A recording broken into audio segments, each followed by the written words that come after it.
Então, tá, vamos ver como que é definida a culpa. Eu peguei a definição de um psiquiatra chamado Isaac Efraim, e ele diz que é a diferença entre o que eu idealizo, o que eu deveria ser, comparado com o que eu desempenhei. Então, o que eu deveria pensar, o que eu deveria sentir, o que eu deveria fazer. Nós temos esse padrão. Esse padrão é aquilo que é o nosso ideal, como a gente gostaria de ser, como a gente acha que deveria ser. Então, sempre nós temos isso dentro de nós, e isso faz parte de um plano, que é um plano sempre acima daquilo que eu sou. Porque quando a gente fala no ideal, o ideal é o ideal, e nós vivemos no real. Então, essa distância entre ideal e real sempre vai aparecer, sempre vai acontecer. E vai acontecer naquilo que eu faço, naquilo que eu penso, naquilo que eu sinto, ou naquilo que eu não faço, né? Então, a gente diz assim, olha, eu devia, eu não devia, né? Eu deveria. Então, a própria forma de falar já gera a noção de uma dívida. Eu tenho um ideal e eu não consegui chegar lá. Ficou faltando para eu chegar lá. Então, eu estou em dívida, eu estou em débito.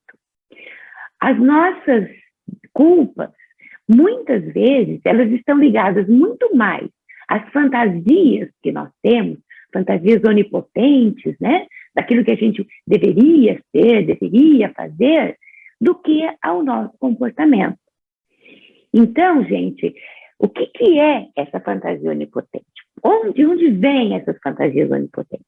Isso começa desde o nosso kit nascimento, né? Eu sempre falo que tem algumas coisas que nós trazemos ao nascer. E essas fantasias onipotentes, elas começam desde muito cedo na nossa vida. É uma tendência do ser humano. Vamos imaginar uma criança que quer comer doce às 11h30 da manhã. E a mãe diz para ela agora, não, daqui a pouco a gente vai almoçar. Se a criança está com muita vontade ou querendo muito comer aquele doce, ela vai ficar muito brava com a mãe. Ela vai sentir raiva, ela vai sentir ódio, porque esses sentimentos também fazem parte do ser humano. A gente não acha muito bonito, mas eles fazem parte da nossa natureza. A criança vai ficar muito brava. Vamos imaginar que a mãe, né, vai varrer o quintal e cai e se machuca. A criança pensa, a minha mãe se machucou porque eu estava brava com ela. A minha mãe se machucou porque eu estava com raiva dela. E aí a criança sente culpa. Essa culpa, por essa fantasia de que eu consigo, aquilo que eu penso e que eu desejo, acontece. Então, essa é uma culpa que a gente não tem como se desculpar, como falou na música, né? Eu sou culpada por coisas que eu pensei, por coisas que eu desejei. Como que eu vou lidar com isso? E essa onipotência infantil é algo que nos acompanha por toda a vida. Quando somos adolescentes e até hoje, como adultos. Até hoje, gente, que somos adultos, que nós sabemos, né, conscientemente nós sabemos. Não é porque eu desejo algo que aquilo acontece. Tem aí as teorias do pensamento positivo, né, que reforçam um pouco isso, mas isso não é verdade. Não é porque eu estou brava com alguém que aquela pessoa vai se machucar. Mas nós sabemos que quando a gente briga com uma pessoa, se a gente leva o azar, né, da pessoa ir viajar e acontecer um acidente, a nossa culpa aparece. E ela aparece de uma forma, às vezes, bastante pesada. Por quê? Por causa desse sentimento de onipotência infantil, mas que nos acompanha. Então, muitas coisas que nós, né, temos na nossa infância, elas não ficam na infância, elas continuam na nossa vida. Às vezes, de um jeito um pouco diferente. Mas o que faz com que a gente sinta culpa? Por que a gente sente culpa? Por que quando eu tenho uma fantasia, um desejo de que alguma coisa ruim aconteça com alguém, e realmente acontece, eu me sinto culpado? Nós temos em nós, né, a formação da nossa personalidade, a formação do nosso psiquismo. Compreender isso, de acordo com a perspectiva da teoria psicanalítica, vai nos ajudar a compreender por que nós sentimos culpa, no sentido mais psicológico. Quando nós nascemos, nós temos uma parte da nossa personalidade, e só uma, chamada id. Nesse momento, a nossa personalidade é feita do id, que é composto pelos nossos impulsos, pelos nossos instintos, pelas nossas necessidades. O id, ele é regido, ele é governado pelo princípio do prazer. Então, um bebezinho, uma criança pequena, e essa parte da nossa personalidade, até hoje, ela é regida pelo princípio do prazer. Eu tenho uma vontade, eu quero satisfazer. Eu tenho um desejo, eu quero que aquilo se realize. E agora? Então, é imediatista. Eu quero fugir sempre daquilo que me causa um desconforto e eu quero fazer aquilo que eu desejo fazer, a minha vontade. Conforme nós vamos vivendo aqui, já nos primeiros meses de vida, vai se diferenciando do id uma outra parte da nossa personalidade, chamada ego. O ego é a parte nossa que leva em consideração a realidade. Porque no id só existe eu. O id, ele olha para dentro, para o que eu quero. O ego já é uma parte mais evoluída que vai considerar o que é possível, o que está acontecendo fora de mim. Então, além de mim, existe uma realidade. E é o princípio da realidade que rege o ego. Então, o ego é governado pela realidade. Então, a criança começa a considerar que existem outras pessoas, que nem sempre que ela está com um desconforto porque está com a fraldinha suja, imediatamente isso vai ser mudado para ela ficar confortável novamente. E esse tempo entre o desconforto e a satisfação ajuda também na evolução da personalidade. Ajuda a criança a ir percebendo que não é só ela, que existem outras coisas. E que não é porque ela quer que as coisas imediatamente se realizem. Então, o ego é essa parte da nossa personalidade. Mas depois, um pouco mais adiante, entre 2 e 5, 6 anos, de acordo com Freud, existe o desenvolvimento dessa terceira parte, dessa terceira instância da nossa personalidade, chamada de superego. O superego, ele é formado pela internalização, pelo conhecimento das regras que compõem a nossa cultura. Então, o superego, ele diz para nós o que é certo, o que é errado, quais são os nossos valores morais, éticos, religiosos, o que eu posso fazer, o que eu não posso fazer. O superego é o nosso juiz, ele que nos diz o que é certo, o que é errado, se eu sou culpado ou se eu sou inocente. Entende?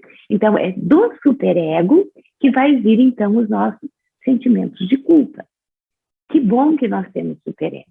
Porque se nós não tivéssemos o superego, nós seríamos governados pelo id, nós seríamos praticamente animais. O que é um animal? Um animal tem fome, ele vai atrás de alguma coisa para comer. E não importa muito o que é, né? Ele vai satisfazer a sua vontade.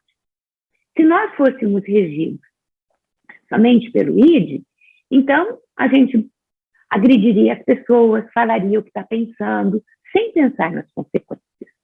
Então, o superego vai dizer para a gente, não pode fazer isso, né? O id vai dizer, mas eu quero. E o ego, ele é o mediador entre o id e o superego. Tá? Tem uma outra figura aqui. Desculpe, deixa eu voltar aqui. Essa figura aqui foi escolhida pelo Bolivar, muito bem escolhida. Então, veja, o id quer comer uma tortinha de morango. O superego diz, você só pode comer fruta, só pode comer maçã. E o ego vai ter que conciliar esses dois. Então, eu quero comer torta de morango, você não pode comer torta de morango, só pode comer maçã. Aí o ego vai fazer o quê? Talvez o ego diga para o id, olha, quando chegar no domingo, aí você pode comer a torta de maçã. Então, ele está conciliando os valores. E está dizendo para o superego, olha, tudo bem comer maçã durante a semana, mas no domingo a gente vai comer uma tortinha de maçã. tá? Então, o comportamento é resultado da interação entre essas três instâncias. Aqui tem uma outra figura que mostra também bem claro para a gente entender como que é isso, né? Então, o id diz, eu quero agora. O superego diz, é melhor não. E o ego diz, agora é uma boa hora? Perguntando para o id, né? Então, provavelmente, aquilo que o id quer agora será feito, mas não agora. Ou, às vezes, a gente precisa dizer para o id que não, que nem agora e nem depois, né? Então, é algo que é proibido, não pode mesmo. Mas muitas coisas, né? Essa parte da nossa personalidade quer, deseja e vai ficar brigando para conseguir. Qual é, então, a relação, né, explicando de uma forma mais clara, entre o superego e a culpa?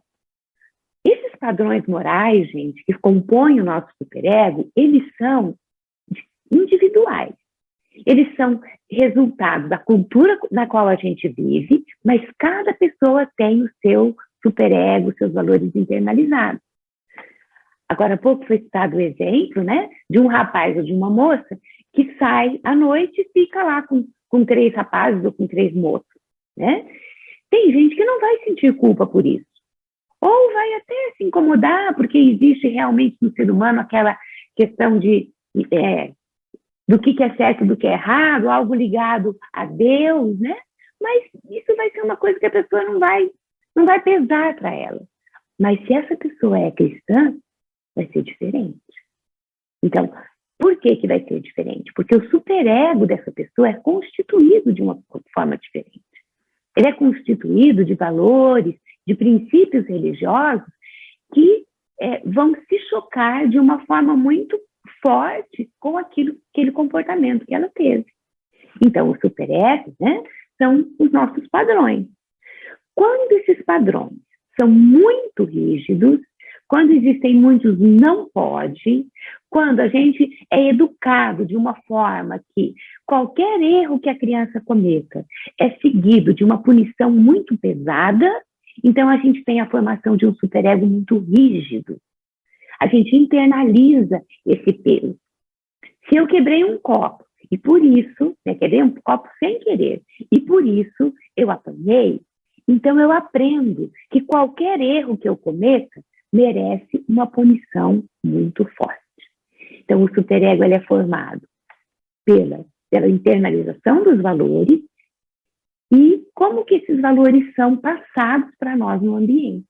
Então, a nossa família, como que a nossa família lida com os nossos erros de criança, de adolescente, tudo isso vai ajudar na formação do nosso superego.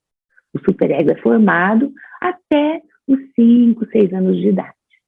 Então, veja, depois a gente pode mudar isso? Pode, mas a formação do superego se dá aí. Podemos mudar sim, mas não é uma coisa tão simples, né? Levamos essa estrutura de formação de superego para toda a vida. Então, aqui nós temos também uma coisa que é sempre importante lembrar, que nós somos formados pelo meio ambiente, pela nossa educação e pela constituição genética, que é algo que nós trazemos. Por isso que, numa mesma família, com os mesmos valores, um irmão pode ter um superego muito rígido e o outro nem tanto, né? Então, a criança aprende, se eu desobedeço meus pais, eu sou culpado. Eu perco o amor deles, né? Então, se eu desobedeço meus pais, eu sou culpado e eu mereço uma punição. A punição é a perda de amor dos pais. Por isso que é tão importante a gente deixar claro para os nossos filhos que nós não gostamos do que ele fez, mas nós o amamos, porque a criança, e nós também, sempre vamos ter essa tendência a interpretar dessa forma. Quando eu desagrado alguém, adulto ainda, nós pensamos, acho que aquela pessoa não gosta mais de mim. Ou acho que aquela pessoa não gosta mais tanto de mim, né? Então, essa é outra característica que vem da infância, mas que nós carregamos por toda a vida. Então, a culpa vai aparecer quando a gente não está à altura dos nossos padrões. Quando nós temos padrões ideais muito altos, nós temos uma sensação de poder. Olha, eu vou ser um profissional nota 10, eu nunca vou cometer um erro. Isso faz com que a gente se sinta muito poderoso, muito seguro. Só que quando a gente não atinge esse ideal, aí vem o sentimento de dívida, o sentimento de culpa por a gente não atingir esses ideais. Então aqui fica algo importante para nós. Nós precisamos questionar os nossos ideais. Será que os nossos ideais são possíveis? Será que a gente deseja ser, pensar, agir, sentir coisas possíveis para um ser humano? Vamos vamos pensar que eu fale assim, olha, eu nunca posso sentir raiva. Esse é um padrão inatingível. A Bíblia diz, né? Irai-vos, mas não pequeis. Ou seja, a gente vai se irar, né? Então a gente estabelece, é importante a gente ver os padrões ideais que nós temos estabelecidos para nós. Quando a gente não atinge o esperado, nós podemos nos sentir fracassados, muitas vezes nos sentimos.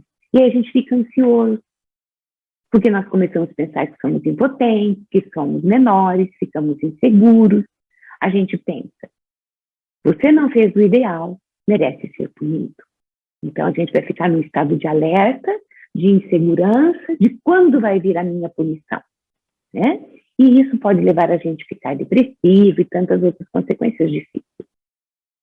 Muitas vezes, né, como diz ali a música também, nós sentimos culpa e nós não sabemos o motivo, mas nós buscamos punição. Então, sempre que a gente se sentir culpado, a gente vai buscar ser punido. Nos punimos por termos cometido um crime, muitas vezes, na fantasia, que é difícil de reparar.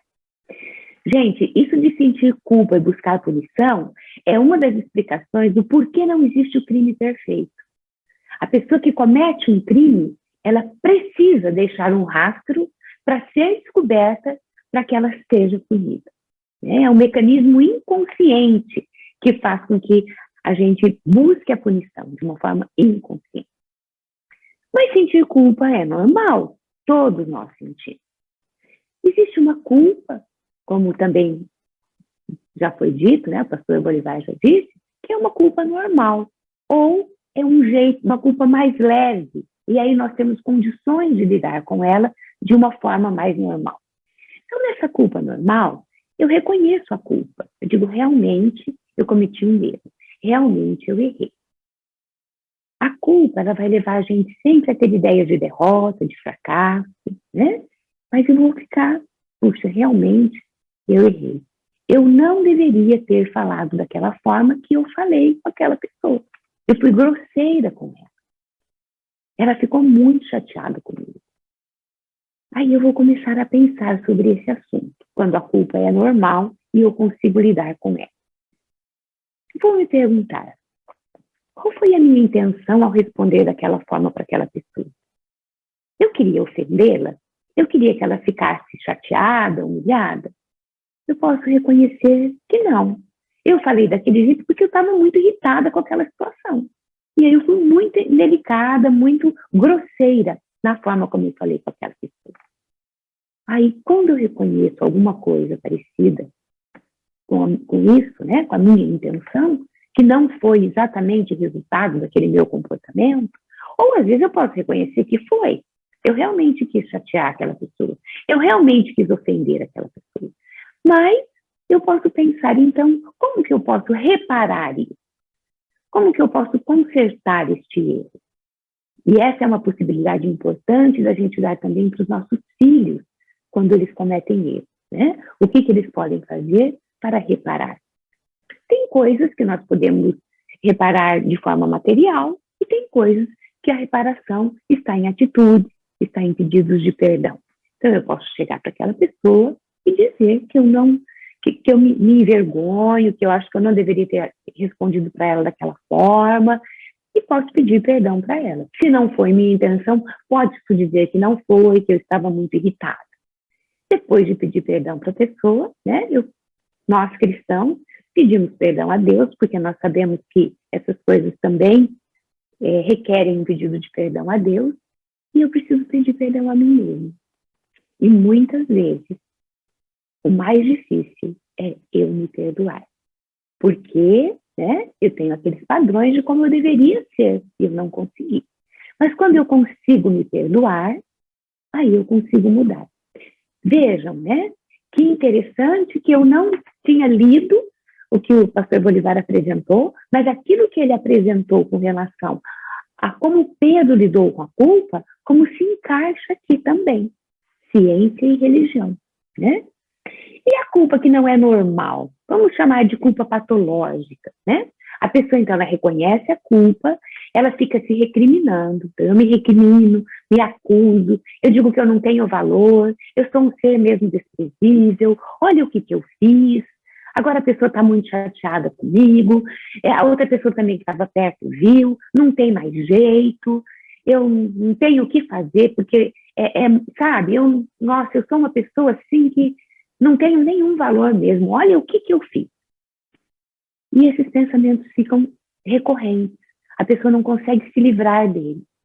Então, veja, gente, aqui é um sentimento de culpa muito mais forte, provavelmente de um superego muito rígido, provavelmente de uma educação, né, não sempre, mas provavelmente de uma educação muito rigorosa, onde a punição era apresentada sempre e muitas vezes de uma forma pesada para a criança, né? E ela internalizou isso. Então, qualquer erro cometido merece uma punição à altura, ou seja, né? Qualquer erro é um erro muito grave e merece uma punição muito pesada. Quando a pessoa funciona dessa forma, então, se eu me recrimino, me acuso e fico com esses pensamentos recorrentes e penso que não tem solução para isso, eu posso desenvolver um quadro de ansiedade, eu posso desenvolver um quadro de depressão, porque eu não vejo saída. O que eu posso fazer para acabar com a minha culpa?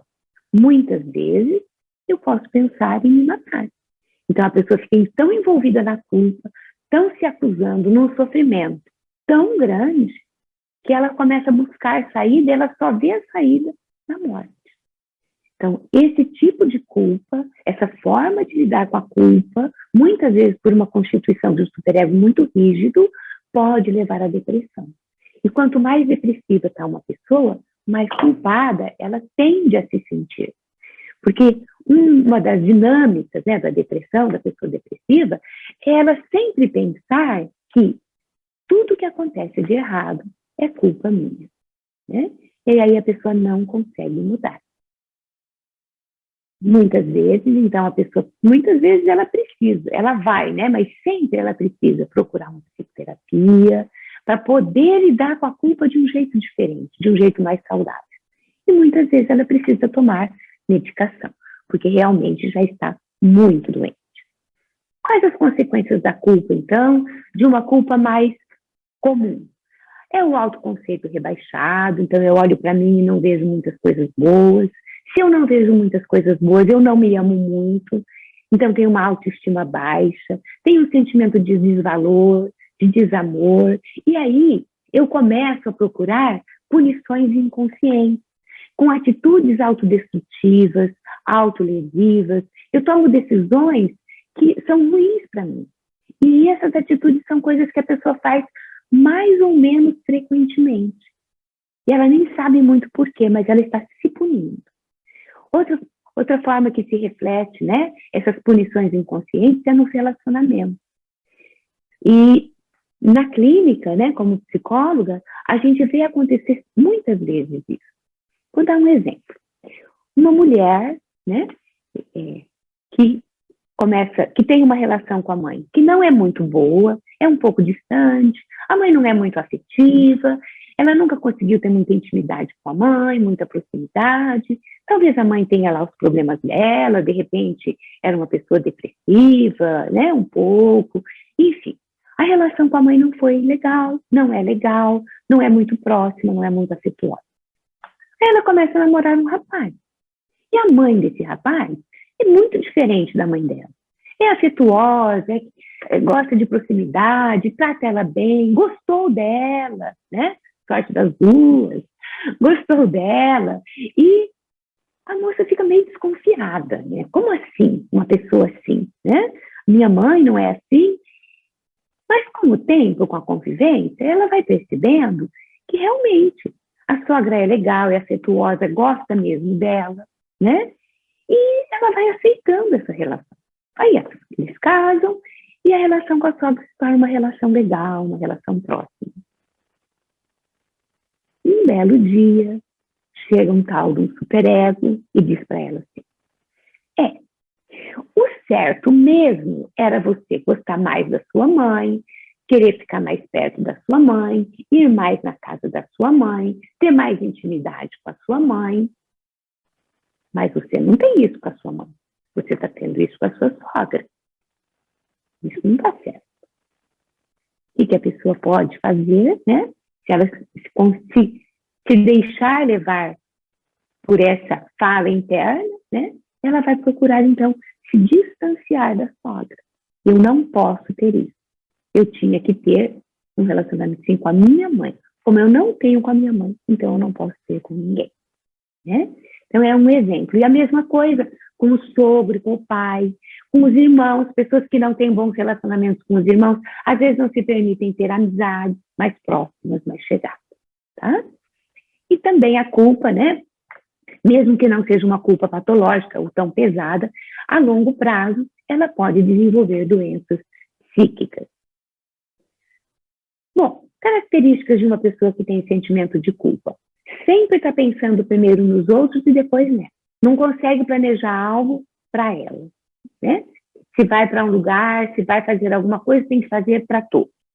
Geralmente está sempre trabalhando para não pensar, para não entrar em contato com a culpa. Pensa que não merece nada de bom da vida, não merece ganhar presente, não merece viajar, não merece se vestir bem. Se sentem sempre em débitos e tendo que ajudar os outros. E geralmente são pessoas muito indecisas, porque se ela não agradar todo mundo, então como é que vai ficar? E como agradar todo mundo é complicado, é muito difícil tomar decisão. Como lidar com a culpa, gente? Então, todos nós temos culpa, né? Quando a gente sente culpa, a gente pensa que a culpa é minha e ponto. Né? Eu sou o culpado. Muitas vezes nosso pensamento fica parado aí. Por isso, nós precisamos desenvolver uma habilidade muito importante. Na verdade, todos nós deveríamos ter pelo menos uns 5, 10 minutinhos no dia para bater um papo com a gente. Então, eu chego no meu tempo comigo, né? E falo assim, Alda, como foi o seu dia? Ah, foi bom, foi bom. Foi tudo bem mesmo? Teve uma coisa lá que eu fiz, eu acho que eu não devia ter feito, eu acho que aquela pessoa ficou muito chateada comigo, né? Ah, então, eu deveria ter trabalhado mais, olha, eu fiquei ali conversando um pouco lá com os meus colegas de trabalho, mas eu não deveria ter conversado, deveria ter ficado trabalhando, porque daí eu não consegui terminar tal coisa que eu queria ter terminado aquele dia.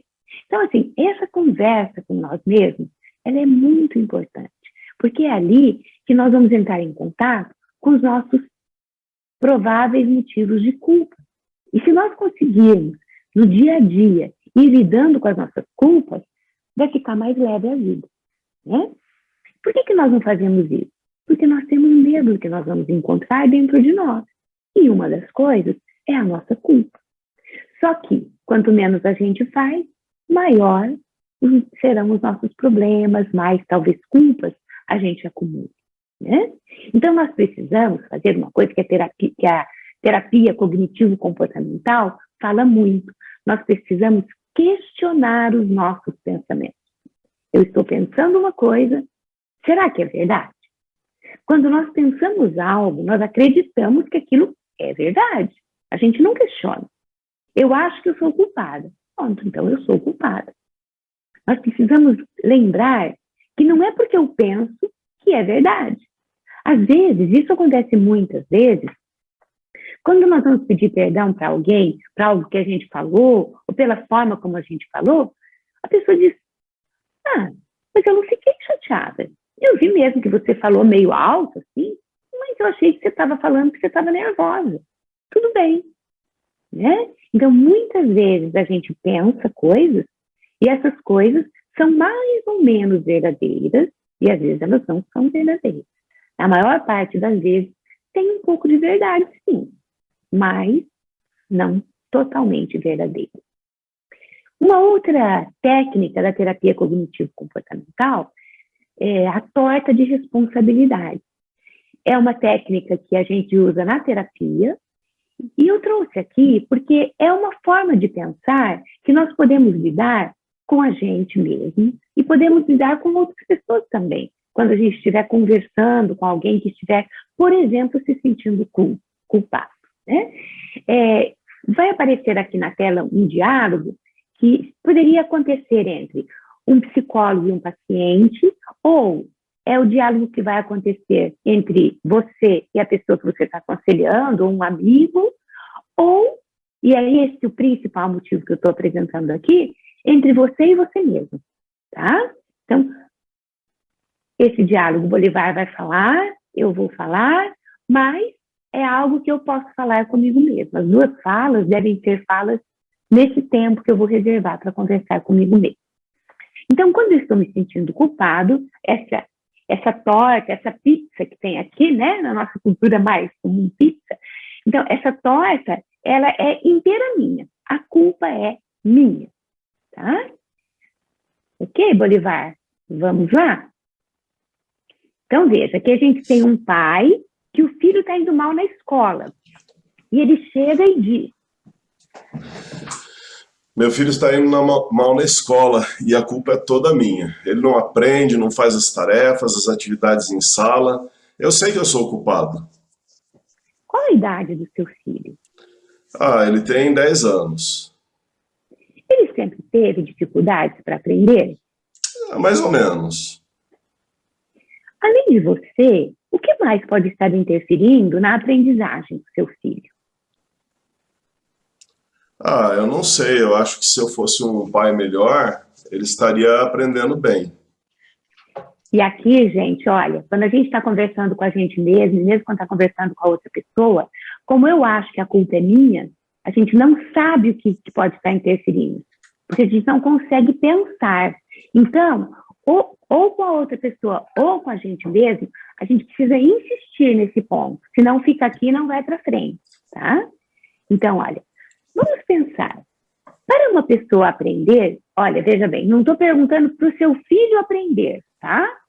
Então, a gente está deslocando um pouco. Então, a gente, quando eu vou pensar comigo, também preciso fazer isso. Vamos pensar.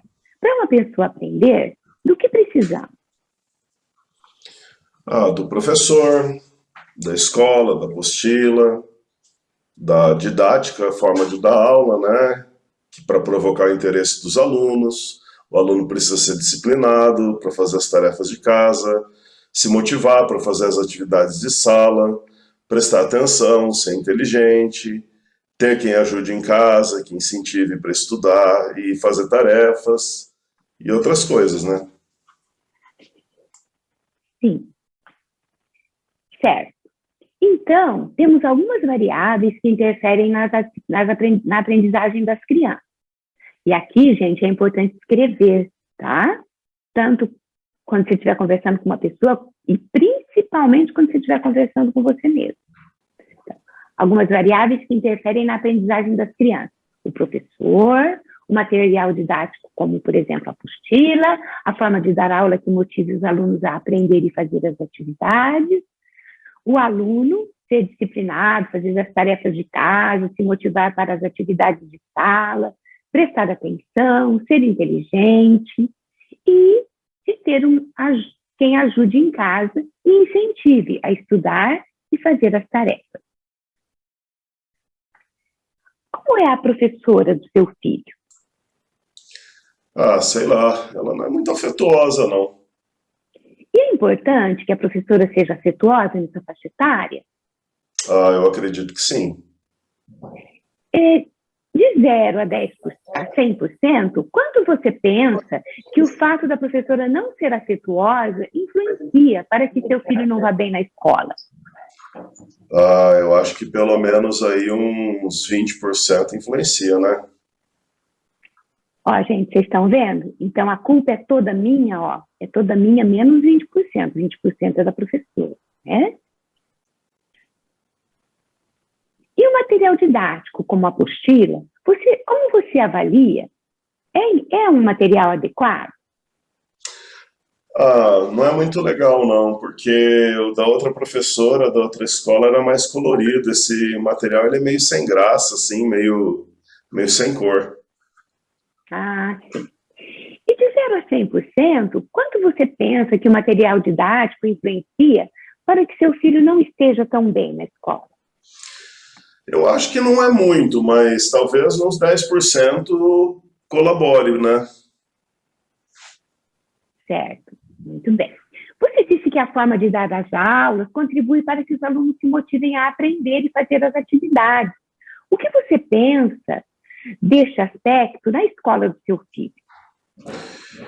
Eu acho que também deixa a desejar. Eu acho que se eu fosse aluno nessa escola, também não ia me sentir muito motivado, não. Ah, sim. Ainda mais agora, né, na pandemia. De 0 a 100%, quanto você pensa que a forma de dar as aulas influencia para que seu filho não aprenda o conteúdo ensinado? Eu acredito que uma média de uns 30%, né? Acho que é muito importante isso. Certo. Outro fator que você pensa que contribui para a aprendizagem das crianças é que o aluno seja disciplinado para fazer as tarefas de casa, se motivar para fazer as atividades de sala, prestar atenção, ser inteligente. Seu filho tem essas características? Meu filho não tem essas características, não. Ele é bem agitado, ele é desatento. Eu tenho que ficar insistindo para ele fazer as tarefas. Mas, apesar disso tudo, eu vejo que ele é bem inteligente, assim. Sim. De 0 a 100%, quanto você pensa que essas características contribuem para que a aprendizagem dele seja prejudicada? Acho que bastante. Acho que uns 20% pelo menos contribui. A outra variável que interfere nessa situação é ter quem ajude em casa, que incentive para estudar e fazer tarefas. Então, acho que aqui é exatamente o meu papel, né? Eu não sou um bom pai, eu não ajudei ele, não incentivei. Uhum. Sim. Como um bom pai deveria ajudar em casa, que incentivasse o filho a estudar e a fazer as tarefas? Eu acho que um bom pai ele devia olhar os cadernos, ver o que precisa ser feito na escola, ajudar o filho, incentivar nas atividades, elogiar e saber como é que ele está indo na escola também, né? E você não faz nada disso? Ah, eu até faço, mas eu não faço todos os dias. Talvez aí umas 3 vezes por semana. Mas eu sempre elogio, assim, pelas tarefas que ele consegue realizar, falo que ele tem potencial. Na escola, eu também vou, quando precisa, eu vou. Uhum. De 0 a 100%, quanto você pensa que a atenção que você não dá ao seu filho está contribuindo para que ele não esteja tão bem na escola? Então, agora parece que eu até faço bastante. Deveria fazer mais, né? Mas eu tenho trabalho e tantas outras obrigações na vida. Eu até vejo que eu faço mais do que a mãe dele, mais do que muitos pais. Eu penso que eu não contribuo. Eu penso que o que eu não faço contribui uma média de uns 20% para que ele esteja com dificuldades na escola. Certo. Vamos parar aqui. Gente, vocês perceberam, então, que o pai, ele realmente ajuda, ele realmente faz muitas coisas, né? E ele foi percebendo, então, que ele faz mais do que a mãe, e que ele, 3 vezes por semana ele olha a tarefa. Então, vejam, esse é um exemplo de alguém que tem um superego muito rígido. Porque, vamos ser bem sinceros, né? Qual pai que olha 3 vezes por semana a tarefa do filho, né? Até pode ser, eu acredito que principalmente agora na pandemia, alguns pais se dispuseram e fizeram isso mesmo, né? Mas normalmente isso não é feito, pelo menos para a grande maioria. Então, como que a gente vai lidando, né? Aí a gente pode ver o quê? Então, agora são 20%, não é mais 100% mesmo. E muitas coisas na nossa vida são assim. Com casamento, às vezes o casamento não está indo bem, por que será? Às vezes, gente, e hoje a gente está assim, né, próximo ao dia de finados, às vezes algumas pessoas morrem e a gente fica se sentindo culpado, eu não fiz isso, eu não fiz aquilo, foi por isso que ele morreu, foi por isso que ela morreu. E não paramos para avaliar todas as outras variáveis. Tá? Então, o que eu preparei era isso para vocês, eu espero que tenha contribuído e estou aqui para alguma dúvida, algum questionamento.